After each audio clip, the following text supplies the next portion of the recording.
Dark Throne Productions is really going to be going for our story arc.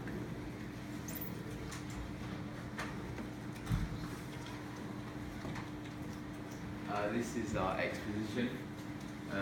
It's the introduction for the characters in our film, where we'll first meet our protagonist, which is called Nicole, which is being acted by Billy. She'll be in her car in the car park, Thornhill Country Park. We believe Thornhill Country Park is the most suitable location because of its vast area and it's so dense with trees. And yeah, she'll be in the car park with her dog waiting to go out when she's distracted by a tweet from her friend where it shows that her friend has been missing for at least 2 weeks now and she's still concerned about the situation. Conflict. This will lead to the conflict which will arise when Billy is walking through the woods and all of a sudden on the floor she begins to see masses of missing posters with her friend Olivia, who's being acted by Jodie, on them, and a day issue which begins to make Nicole become anxious and feel tension. The next is Rise of Action, and that will be seen when Nicole is frantically trying to pick up all the posters of her friend Olivia's face, and this will show facial expressions to the audience which will unravel that something is not right.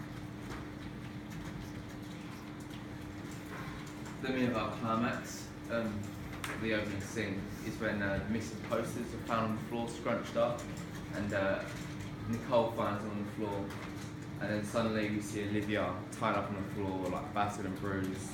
Yeah, she's obviously tied up. It shows she's being like held captive for some reason. So that now we've discovered that she's missing and she's actually been kidnapped. We use low-key lighting to present this to emphasise the solemnness of this part of the opening scene. And then all of a sudden the antagonist will appear and Nicole will scream Olivia's name when she realises who the character is. The antagonist will then proceed to chase Nicole, which will be the climax of the tension, as we'll use music, like fast-paced music to build up that tension, as the audience will get what they want to see, and she ends up getting away, which is what everyone wants.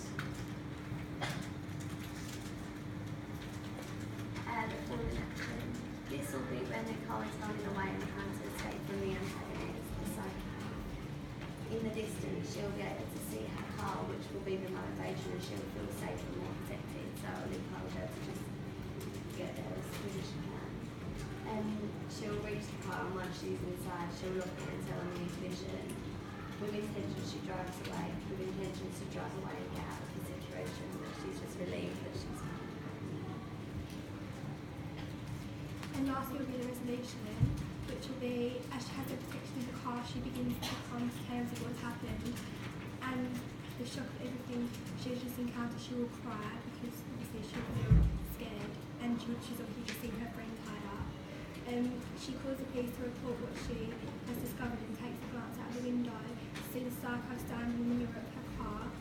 She screams, which leads to a transition of a blackout screen coming up with the name of our film, and this will be the end of the opening scene. By ending it like this, it will leave an audience on a cliffhanger and leave them wondering and guessing what happens to Nicole and Olivia and who the antagonist actually is. Okay, thank you very much. Right, just a couple of questions. What type of car will you be using? I know it sounds quite... To be honest, I haven't actually got a car yet, but I'm getting a car soon. It's probably like a little hatchback. It's like a little Ford Fiesta or something like that. And we'll use that as the car. Okay. And in terms of the animal that you're going to be using, have you thought about that in terms of continuity for your shots as well? You know, that the dog has to kind of have a certain look, walk a certain way. Yeah, we're going to use my dog and we're all going to, we're going to be around it. She's quite a good dog anyway, so she'll do what we say, but... It's like a small dog, so she's only small. Yeah, when you've got a small dog, it means she's not really safe. It's more like a kind of...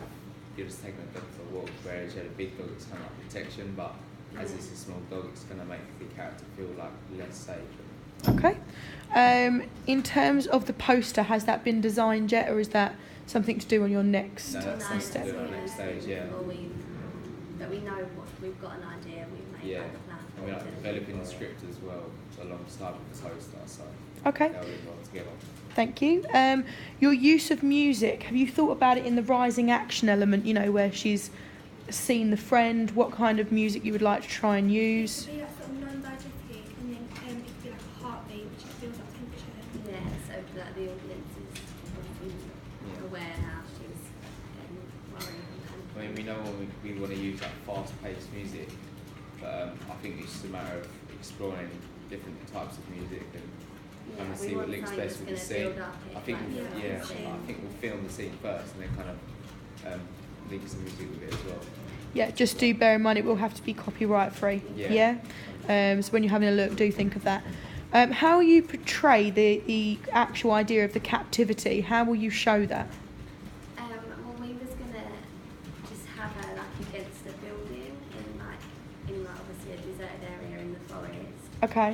and then use makeup to make her look like she's obviously been beaten Yeah, up. we had like the plan of like the dog suddenly like The dog coming, runs off. yeah, like angry and runs away. And she's chasing him like what's going on? And then she just comes to a stop. And suddenly she's laying on the floor, tied up, screaming, like trying to look for help. And you see this, and you see the main antagonist there. Okay. And have you cast your main antagonist? Yeah. Yeah. Yeah.